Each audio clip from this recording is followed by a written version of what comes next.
Okay, we are live. Good evening. Come on in. We're going to give a few minutes for people to get in and join us. We have a real treat tonight. So we're just going to give a couple of minutes for folks to come on in. Come in. Welcome to Level Up Live. So, as I was saying, welcome to Level Up Live. I'm Dr. Sharita Gaskins-Tillett. Our guest this evening is Dr. Alicia Shelly.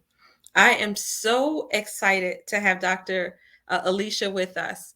I have to tell you, I met Dr. Alicia actually a little less than a year ago. Mm-hmm. And my first meeting of her, or my first knowing her, was she had just finished running a marathon, like a practice marathon.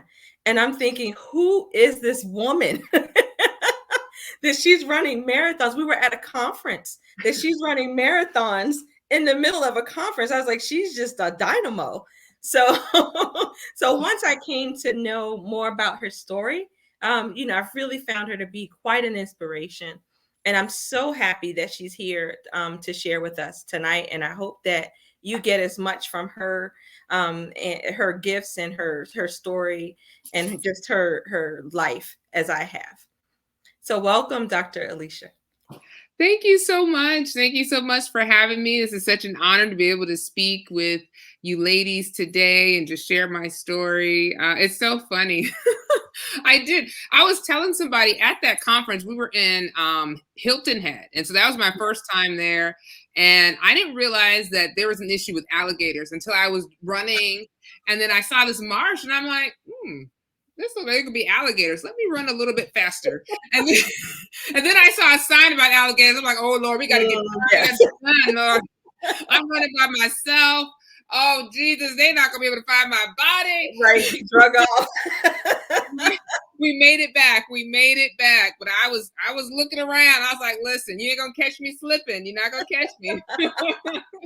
But it was a really fun conference. Absolutely.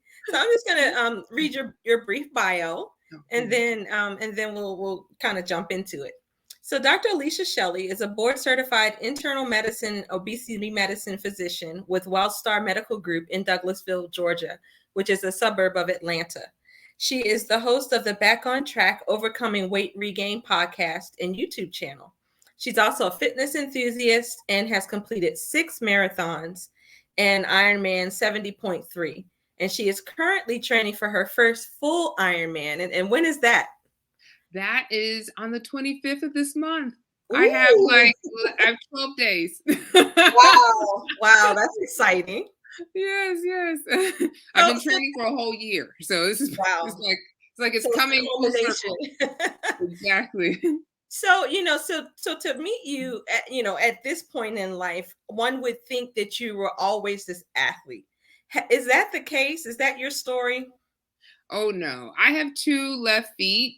When I was a kid, my mom and brother, they got me into playing basketball. And literally they would say, just put your hands up. Like, just don't shoot, don't run with the ball, don't do anything. So I was not a typical athlete. I just started running literally in 2016. My friend was like, let's run a 5K. And so I did that couch to 5K app. And then I just fell in love with running and just kind of went off from there. But it was, I am not your athlete. Even to this day, I cannot play volleyball. Like, you do not want me on your team. I'll hit that ball and go the opposite direction. It is not my forte. Okay. So you weren't always an athlete. Were you always this thin person that we see in front of us today? No. And you called me thin. I'm like, are you kidding? No. Oh, no. I have struggled with my weight all my life. Even as a child, I've struggled with my weight, and I've gone up and down.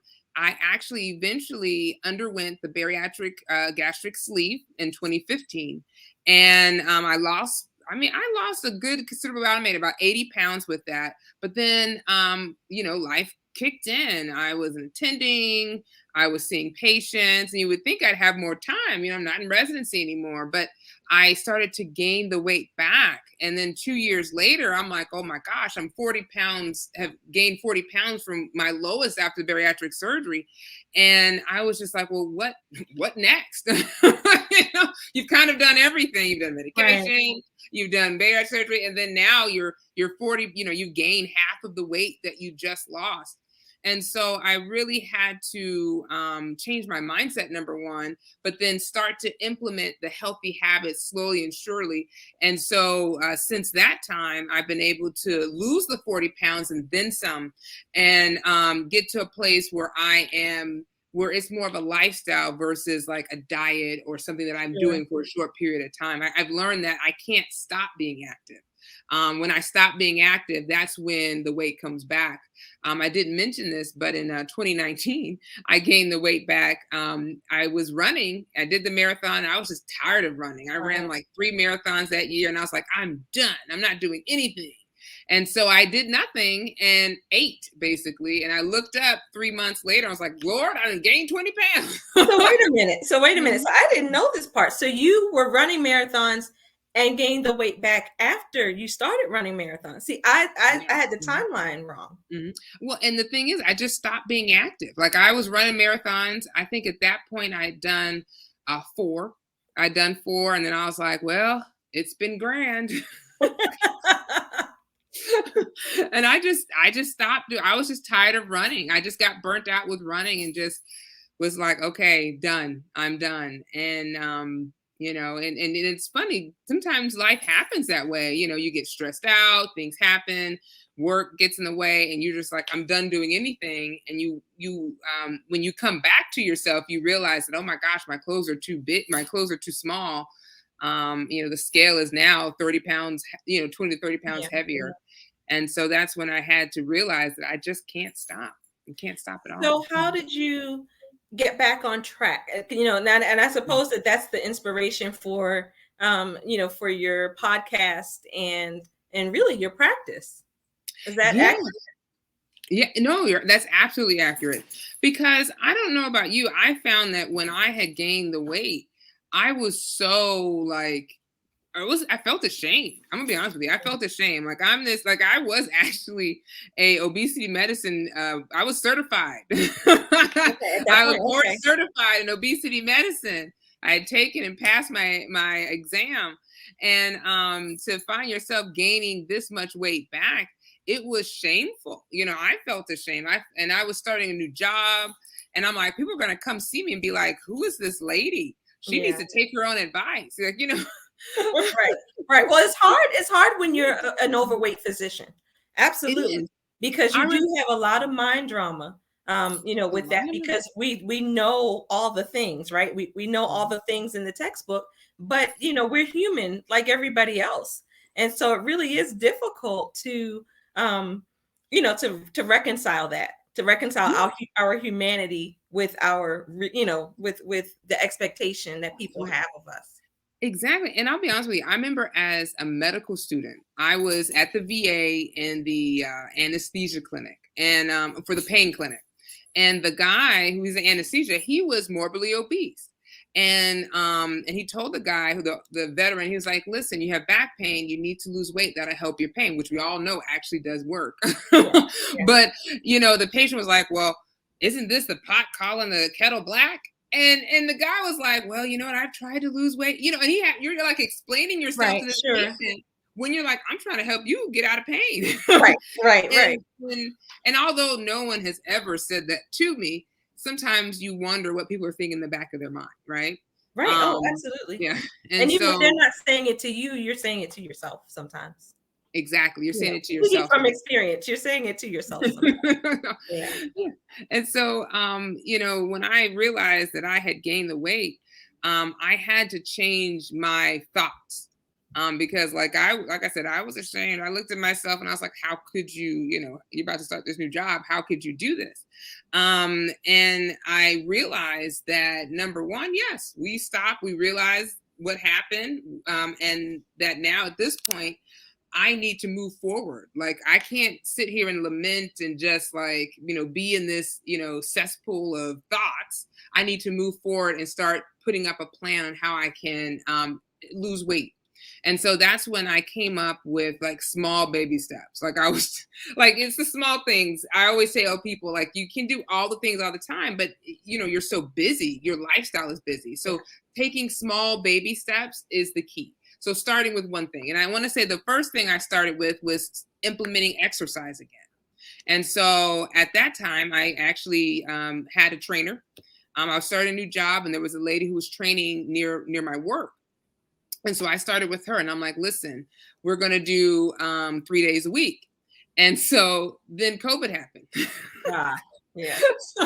And so the good thing, the lady wasn't like, okay, sorry, COVID's here, we're not working out. She's like, oh no, we're going to do it virtually. So I started with her virtually in my house. And it's rough when she's not sitting there over you, or you don't have the machines. You're like doing body weight exercises, sit-ups, push-ups, all these things, running up and down your stairs. Let me tell you, I wished I had no stairs at that point. I was like, Lord, when was this townhome a good idea? Right. No, we're going up 3 or 4 flights of stairs. I was like, Lord. So she still worked us even though we were virtual. And then I started to implement back the running and the walking again. And I started slow. I was like, listen, I'm doing nothing. So we're going to start with 3 days a week, and then eventually start to incorporate more days a week. And then after I got really comfortable with my exercise, I'm like, okay, what can I change in my diet? I found that when I started meal prepping, key, I live alone. So it's so easy for me to go to like the fast food restaurants. It's so easy to like eat out. But I found that when I meal prepped, I just took like Sunday, I'd go grocery shop, I would meal prep the meals. I didn't have to think about it.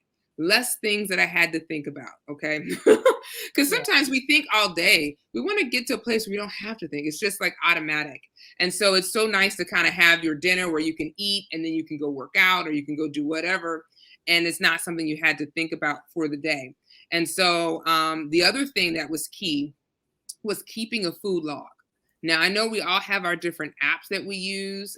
Some people, I like MyFitnessPal. Some people like Lose It. Some people like Noom. Some people like My Net Diary, whatever it is so imperative. It was so helpful for me because I was able to figure out what I was putting in my mouth and what I was putting in my body, and I wasn't snacking as much. So it really helped me to less snacking. I was more mindful. I wasn't grazing. So it made me more mindful of it. And sometimes the funny thing is when I look at my patients is that sometimes they undereat. They undereat. You would think that they're 400 pounds and they're just eating everything. But in actuality, they're not eating enough because they're like, if I eat, I'll gain weight. So it's important to kind of write down what you eat so you can see where you are, and it helps you be more mindful. So now tell me, as a busy physician, how did you find the time to fit in writing in the food log? Because that can be a challenge just in and of itself, because we often eat on the go and we're running. How did you make that a priority? So it's still it's not a problem, but it's still something that I struggle with. And so what I try to do is number one, I use an app. So I like the MyFitnessPal because you can store the foods that you like to eat. And so I kind of stick with I'm not one of these people that need a different, meal every day. I can eat the same meal as long as it's good. I'm one of those people. So it makes it a lot easier for me to kind of pull in with the MyFitnessPal. Also, you can create meals. So you can create, like if you created this meatloaf with all these things in it, you can kind of put the ingredients and have like, what's the tentative calories. The other thing is I just have to do it. So I made a decision that because I see people being so successful with just keeping a food log. Like a majority of my patients who keep a food log tend to be more successful long-term. And so I know it works. And actually, even though this is just anecdotal with me and my patients, they've done studies where they looked at the National Weight Registry, where people who have, and which in this registry, they look at people who've lost 30 pounds and kept it off. And a majority of them keep a food log. So Wow. it may be easier just to do it on your, on with an app, because the foods are already there. With the Lose It app, with the MyFitnessPal, you can take a picture of it and it kind of comes in and gives you an estimate of how Ah, much, okay. calories. So they are making it easier. And then I'm not one of these people that has to be so exact with the calories. If it's around there, it's around there. We get the gist. Sure. Sure. Because sometimes people get so like perfectionist with it, and that's when it becomes more of a hindrance because it's more stressful for you. So I would say, just, if you're one of these people that, hey, I can't find time to keep a food log, well, then take a picture, because Okay. then you can at least know what you're eating, and you're still being more mindful of it. Because I'm one of these people, I'd be right after work, they have a vending machine, and I'm like, whoo, I need me some Doritos. It's been rough. I need to just eat some Doritos to feel better. And so, but I have to remind myself, listen, ma'am, you've already eaten your snack for the day. It is now time for dinner. So, and the meal prep helps me, because then I'll bring my dinner to, like, if I'm staying a little bit later, I'll bring my dinner with me and I'll eat it. And so I'm not snacking or grazing because I'm hungry. But what helps me with the food log is, number one, make a decision that this is what you want to do. And then number two, just kind of hold yourself accountable. After you eat, either take a picture or write it down. It literally takes less than a minute, less than a minute. But it's Okay. just being committed to it as well. I see. Okay, so now you said number one was your exercise, number two was diet, number three was food log. What else did you do? Oh, okay. Yes. And the next thing that I did, so after that, I changed it. I didn't, okay, I forgot this part in the beginning. So Okay. in the beginning, I made a decision that I was going to give myself some grace. Okay. Because I got to this point, like I said, I was ashamed. I was like, okay, I felt bad about myself, but I'm like, give yourself some grace. It's been rough, because I actually was transitioning jobs too during that time. Yeah. So I was under a bit of stress. And sometimes we downplay the stress in our lives. Studies show that chronic stress can lead to increased cortisol, which can lead to increased fat deposits. So stress is real, and it can Yes. affect your weight. It can affect you. And so sometimes you have to give yourself grace. I told myself it's about progress, not perfection. So I may not do everything right. I may go and eat a burger. Well, maybe not a burger, but maybe I may go eat at McDonald's. So, but give yourself some grace when you fall from grace, but keep moving forward. So that was the mindset piece that I established when I first started. And so that helped me with kind of like, because you're going to have obstacles. The weight loss journey is a marathon, it's not a sprint.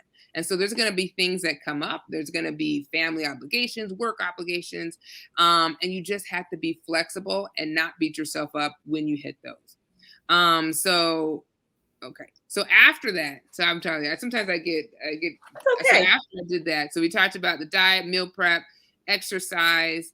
The next thing I would say is just being consistent. A lot of times when a lot of times I find that if we don't see a change right away, we'll stop what we're doing. And so I implement what I call the weekly check-ins, where every week on Sunday morning, I get on the scale regardless if it was a great week or not.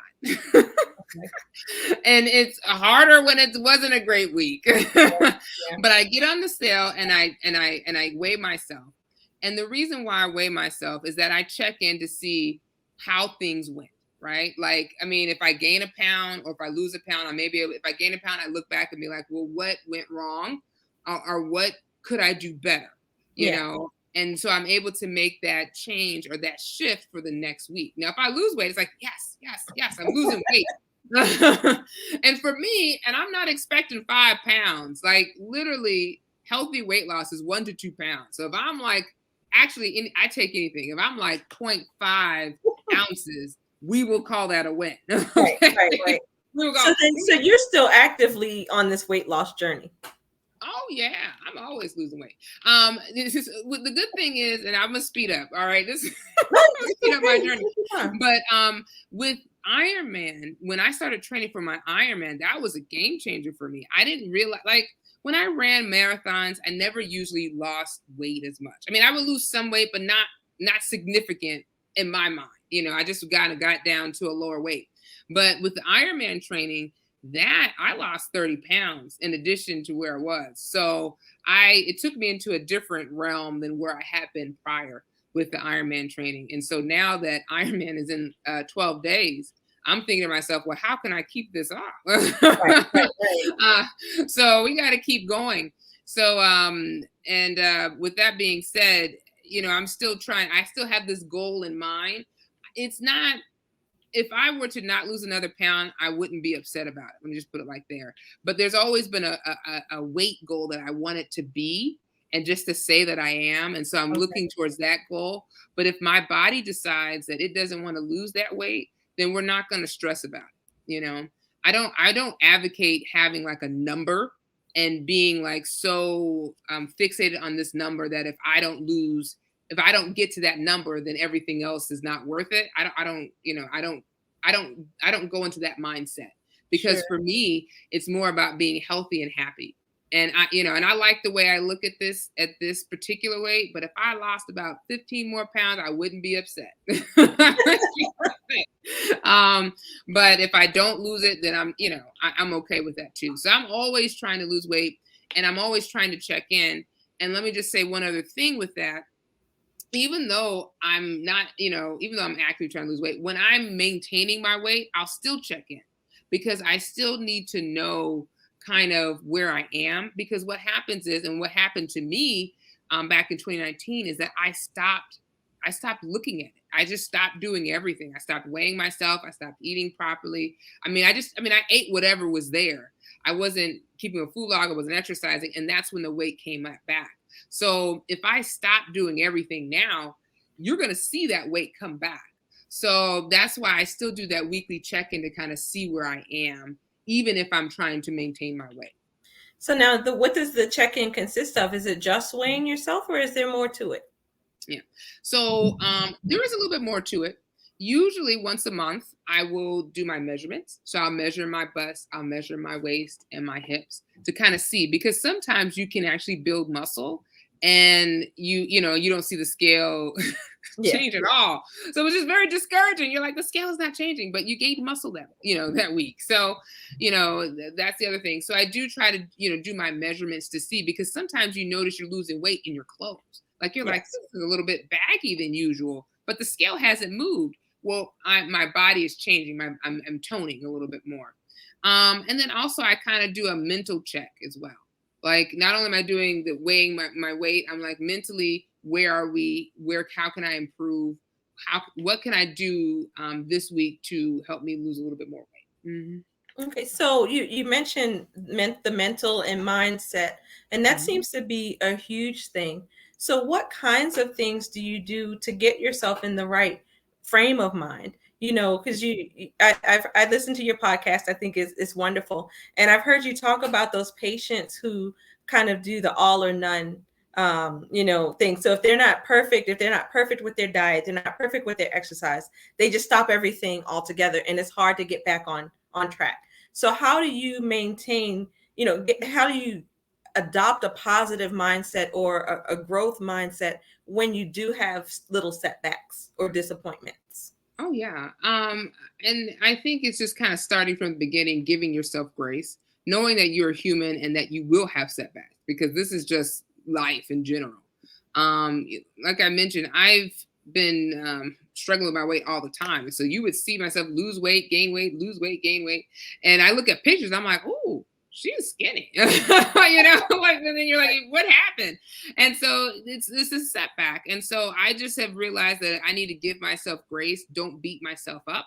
And then I always like to use power thoughts or affirmations. So things that kind of tell me, like, when I don't want to do something, like, for example, some days I just don't want to exercise. You would think, you're an Ironman. Of course you like to exercise. No, no. I fight with that all the time. But I tell myself, we just have to show up. So just show up today, Alicia. Show up today. And then what happens, I show up and then I feel so much better afterward. Yeah. So sometimes it's just having those affirmations that just remind you your why you're doing it. And then also making sure you have a strong why. Like, a lot of times by having a strong why, it helps you through the times when you don't feel like doing it. Yeah. When you don't feel like eating properly, where you're like, ooh, the pharmacist rep brought all these nice food, this really, really rich food, and it looks Right. so good. And I have this salad over here, you know. So it's hard. It's hard. But I do find that it's just by having those power thoughts, you know, when those negative thoughts that come in, recognizing those negative thoughts and just turning it around and being like, no, I'm not living in this negativity. I'm going to continue to have more positive thoughts. The funny thing is, studies show that when you have positive thoughts, it actually leads to healthy behavior. So by making that decision to have positive thoughts, it will be helpful. It will be helpful. Okay, so it sounds like we need to take a holistic approach, to our weight loss. So now, we've been talking for a while, and we actually build this as a you sharing the 5 secrets to getting back on track. In your in an individual's weight loss journey, which is a little bit different than what we've been talking about here. So, why don't you share those 5 secrets with us? Okay, I'll share the 5 secrets. And let me give you one last thing before I forget. Cool. So, the other thing that I did with that helped me when I got back on track with my weight loss is challenges. So I would put different challenges out there for me to do because I'm goal oriented. Like I'm one of these people. If you put a challenge or a race, I will do it, and I will train for it to do it. And so by having like an additional marathon or additional 5K or 10K or half marathon, I will put those challenges throughout the year. So I'm always training for something, which helps me stay active and consistent. So, with that being said, the 5 secrets is kind of similar to what we've been talking about. Number one, staying positive. With to get back on track. The mindset is so key. I can't even just say just how important it is because a lot of times we stop ourselves from being great. We really do. We really do. I was talking to a lady just this week, and she was just telling me that she's like, for 2 weeks, I've been exercising and I've been eating right, and I didn't lose any weight for 2 weeks.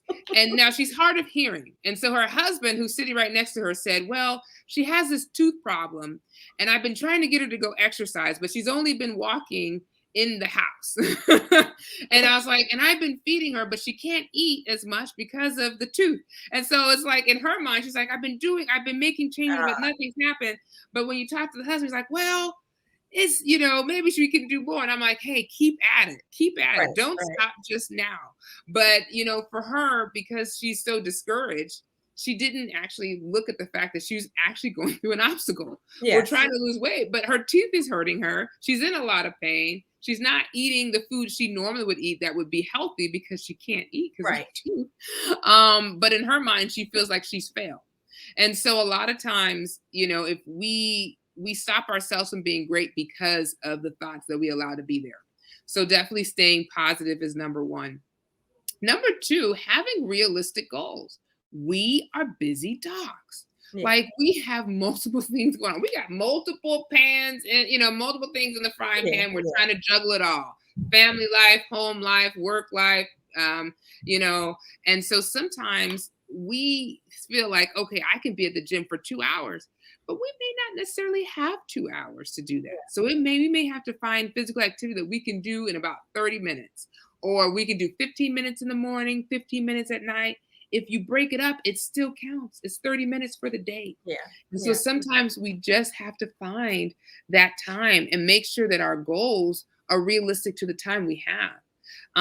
And sometimes we may, like I did, start with one thing at a time. Start with just, hey, I'm going to try to drink more water, or I'm going to try to, cut out the sodas.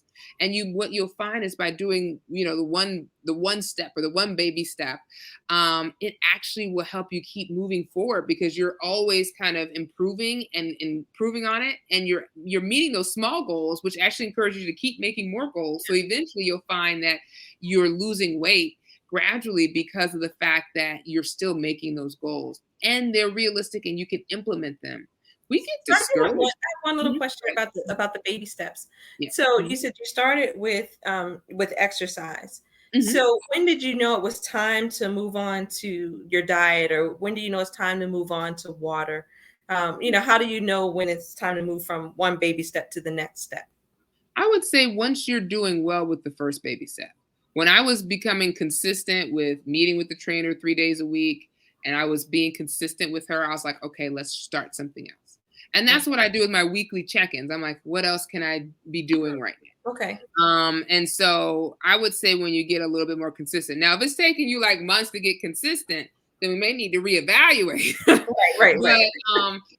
But definitely when you feel comfortable and you can start to implement the extra changes, then I would do that. But I would say when you've mastered the first one, then start Okay. the next.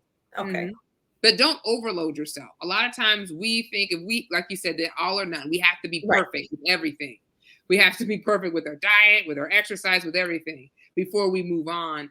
And that doesn't have to be. And the funny thing was, I was talking to somebody, and they were sharing a story of like one of their relatives who they had that all or none thinking. And what would happen was is that they may start the day eating right, but then lunchtime they may go off the rails. And so since they didn't eat lunch, they didn't eat a good lunch, they would just skip their exercise because, well, what's the worst? Because You've already blown it, maybe right? I'm already blown. I'm already blown for the day. But if you were just like, yeah, lunch wasn't so great, but let me exercise a little bit longer, you'll still stay consistent. So had that person just kept staying with it, even though they may have not eaten a great lunch, they would have still lost weight. Yeah. So sorry, I forgot where I was going with that. Yeah, I got you off track. I'm sorry. Sorry about that. We were going through the 5 steps to get back on track. Oh yeah, okay, great. Sorry. So speaking of exercise, the third exercise. I'm sorry. Sometimes I'll get on a tangent and then be like, well, where was I going? I threw you off. I'll take the L on that one. I threw you off. The third secret is start exercising. Just start. A lot of times it's interesting. I have people that they will say, well, I'm just going to focus on my diet first and then I'll exercise later. But sometimes I think one person exercise was like a year later. I was like, well, maybe you should start to implement. And the reason why I say exercise is helpful, it helps with burning calories. It helps with toning. When you tone your muscles, you actually burn more calories than fat does. And so it helps with you getting to your weight loss by exercising. On top of that, it helps you with decrease your stress. It increases your cardiovascular condition. So it's important to kind of keep going and start to implement the exercise when you're ready. And it may not be like I said, 2 hours in the gym. It may just be, hey, I got 15 minutes to walk on my lunch and I'm going to walk. And what you'll find is that once you're done with that 15 minutes of exercise, you feel better. You feel rejuvenated. You have so much energy. And so you just have to keep going. But definitely start with the exercise. And then secret number 4 is choose quality foods over quantity of foods. Now, I know we talk about restricting the diet, and I talked about keeping a food log and having so many, being mindful of your calories. But the quality of food is so important. Actually, Kevin Hall did a study where he had a group of people in like the NIH hotel or whatnot. Okay. And so he started this group of people with eating like a lot of processed foods, burgers, fries, a lot of saturated fat foods. And they weren't exercising or anything, they were just eating. And then for 10 days, he knows that their weight started to go up. And then after that, he gave them unprocessed foods. Still taste the same. People, maybe that didn't taste the same, but people were okay with it. It wasn't like it was just like, ugh. It was less processed foods. And he noticed that their weight naturally decreased. So when we have better quality of foods that are less processed, foods that aren't like TV dinners, canned foods, fast food, what we find is that we will gradually lose weight. I noticed that when I go overseas and I go to different countries, I went to Panama and Tanzania this year, and I lost weight. And you're like, well, what was the difference? You were eating, but the quality of food is different. Like the quality of food is fresher. You're eating food that they got, from the farm and they brought it in, and it's just a fresher amount of food. And I lost weight gradually. I wasn't trying to really do anything. I couldn't. We were tired. We put on these tours all day. And so the types of food that we eat is so important. In addition to the amount of portion size. I'm not saying you should you shouldn't focus on the amount. It is important, but the quality of foods that we eat is important. So even if you're going out to McDonald's or going to get like some type of fast food every day for breakfast or Starbucks coffee, it makes a difference on the process. So focusing on the quality, which would be less processed foods, is number 4. Okay. And then number 5 is stay consistent and have fun. Life is too short. We have to enjoy life. So finding ways where you can make your healthy habits fun, make it inclusive where you're including your family, because that makes it easier. Yeah. Sometimes, as moms and parents and dads, we don't think that our kids are listening to us or even watching us. But a lot of times they are. They Absolutely. are. and if you Absolutely. and if you want them to like eat healthy, you have to eat healthy. You have to be that example for them. I remember one patient, she was a grandmother and she was raising her kids. And so she was buying she brought them their snacks. And Yeah. then she had her fresh fruit. And she got so upset because these kids started eating her fresh fruit. She was like, this is expensive. Eat See, those. but those that's a mindset shift though, right? That's something that we have to get out of. Mhm. Thinking that kids need to have the sugary sweets and sugary cereals and the chips and all of those things that they're fine for kids because they're kids. But you begin your habits in childhood. Mhm. It makes a difference. It makes a difference. I was talking to one lady and she's like, I don't think we had a lot of vegetables growing up. Like it was, Mm, this was just canned vegetables. It wasn't like, it wasn't like a fresh vegetables. And it's just depending on their household. Maybe their mom wasn't the best cook or she was too busy. But it makes a difference. And you're right. These healthy habits start in childhood. There was a famous rapper who was he was actually ridiculed because he posted on social media that he's like, I didn't know water could taste this good. Like I didn't know, like it wasn't a thing growing up right, drinking water for him in his household. And people are like, what are you talking about? But that was just his household. right, And now as right. a grown adult, he's like, this water is something else. He was just surprised. Oh, but, surprised. but that's not uncommon. It's not. Honestly, there are lots of people who don't eat vegetables, don't drink water, don't have an awareness of the unhealthy quality of the Yes. things that they're consuming, Mhm. the amount of calories and the sugary drinks. And, Mhm. 'cause I know people, probably doctors that don't like water. They do not Exactly. like the taste of water. I have people in my clinic, they're like, I do not like vegetables. Oh man. And you're trying to convince them that maybe they can try a vegetable they hate the least. Right, you right, know? right. Start somewhere. Start Start somewhere. somewhere. Start somewhere. And the problem is that we haven't you have to find number one a vegetable that somebody has cooked well and that you Yeah. enjoy. Because I'll be honest with you, I could have told you years ago, oh, kale. Kale. What is this? I could never eat kale. But then I had a chef make me this kale salad that blew my mind. I was like, sir, what do I have to do to get this recipe? Because this kale has just opened I'm like, I'll eat any kale now. I'll eat raw kale, Yeah, yeah. sauteed kale. I was like, it just opens your mind. But like you said, it's exposure, and it starts at childhood. So by you making a lifestyle change for you, your kids are watching you, and they're gonna Yeah. do it. I had another client. She was like, I go downstairs to exercise to be alone, but for some reason it never fails. My kids are down there Yes, too. absolutely. They're with me exercising. I'm like, I'm here to be alone. Yeah, kids don't respect boundaries. They don't respect your boundaries. They're like, so mom, I'm gonna walk with you too. Yep. And Yeah, so yep. get started. You'll be surprised. Your kids are gonna do the same thing because they're like, what is she? Where is she? What is she doing? I need to do that too. Yeah. That too. Yeah, but so Okay. those are the five secrets, the 5 secrets to getting back on track. I guess we gave you bonus. We gave you lots of things today. Yeah. Yeah. Yes, we did. I do have one additional question just about the quality of food.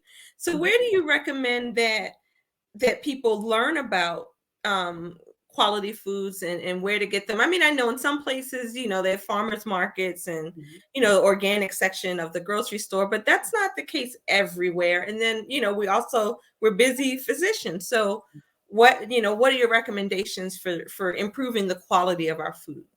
So I definitely would recommend. So I'll be honest, I'm not the perfect cook. So I'm not going to sit here and lie to you guys today.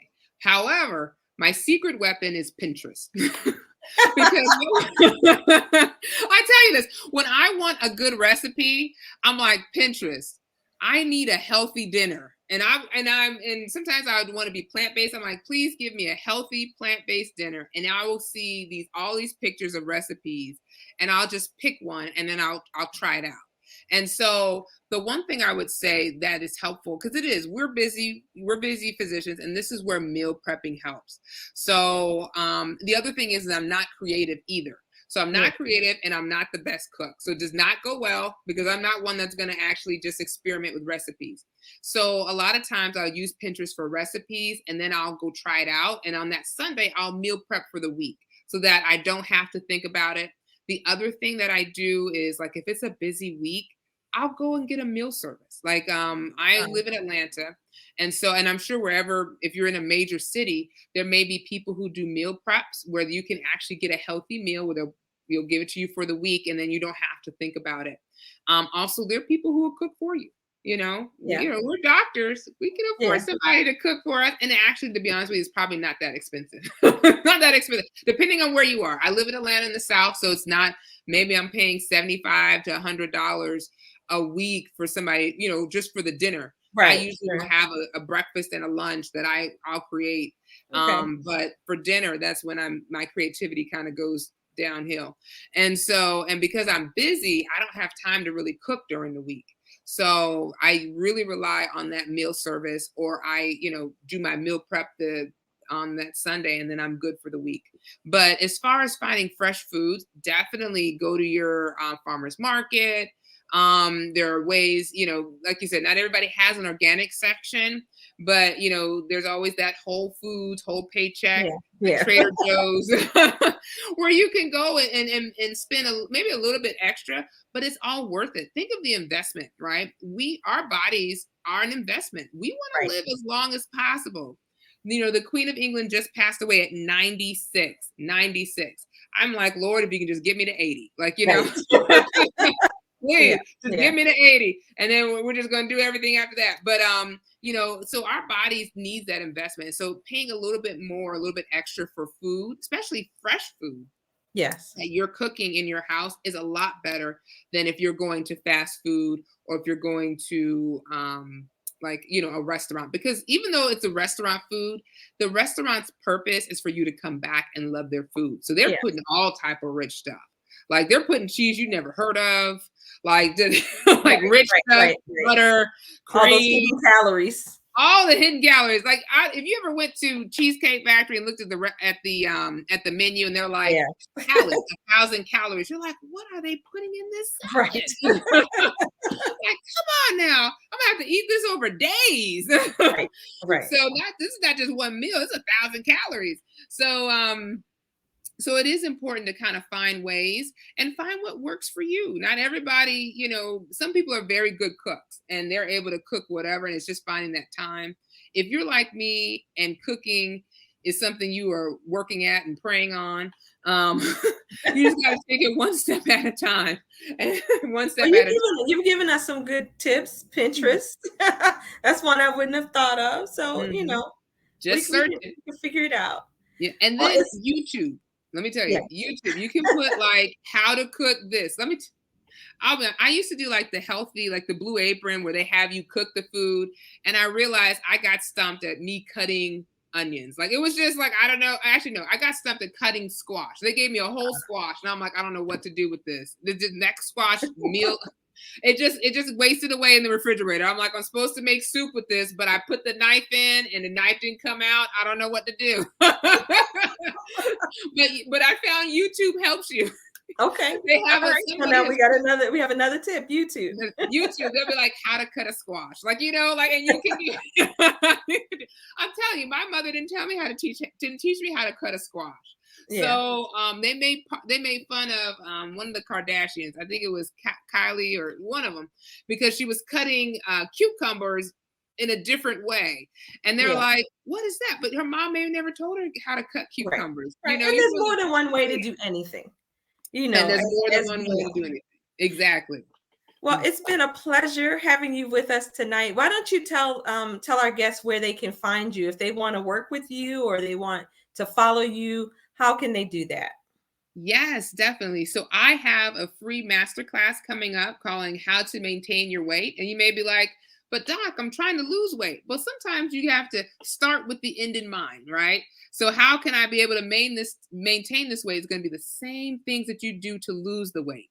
And so I'm doing this. We're going to put the link in the Facebook group as well for you to be able to see that. But definitely join me for the masterclass. Also, you can follow me on Instagram at Dr. Shelly MD, where I have lots of tips, lots of quotes, lots of things. And then, hey, if you like podcasts, follow me on the Back on Track Achieving Healthy Weight podcast, and you can find that wherever you listen to podcasts.